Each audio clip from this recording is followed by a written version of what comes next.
Have you ever tried to combine two data frames in Pandas, only to find yourself tangled in confusion? It can be really frustrating, right? If that's you, then you're in the right place. Today, we're going to unravel the mystery of concatenating data frames with different columns. I totally get it. You're not alone in feeling overwhelmed by the official Pandas documentation. Many users find it more confusing than helpful, especially when it comes to merging data frames with overlapping but not identical columns.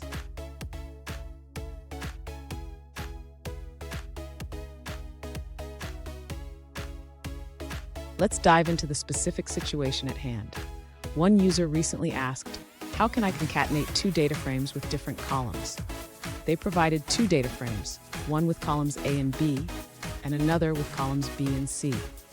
They want to merge them into a new data frame that includes all columns. Sound familiar? Let's tackle this together. So what's the challenge here? When you concatenate data frames with different columns, Pandas needs to know how to align them. If a column doesn't exist in one data frame, it will fill that space with NaN values. This is a common scenario, and we can handle it easily. And stick around.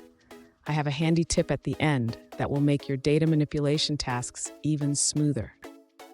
To concatenate the two data frames with different columns, the user should first import the Pandas library.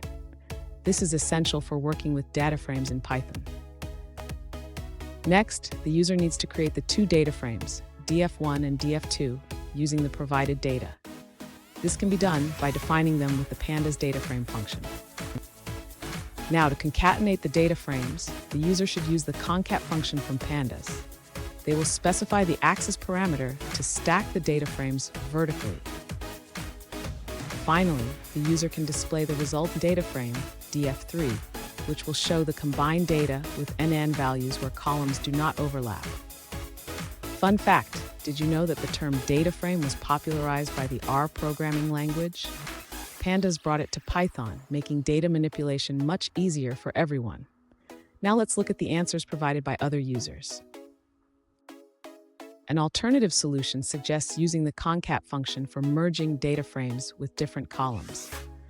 This user prefers concat for its performance, especially when dealing with fewer columns.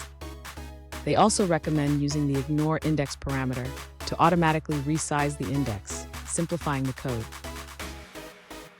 Here's that handy tip I promised. Always check for missing values after concatenating data frames. It's a good practice to ensure your data is clean and ready for analysis. And there you have it. You've successfully concatenated data frames with different columns. Remember, practice makes perfect. If you found this video helpful, hit that subscribe button for more tips and keep exploring the world of data with Pandas.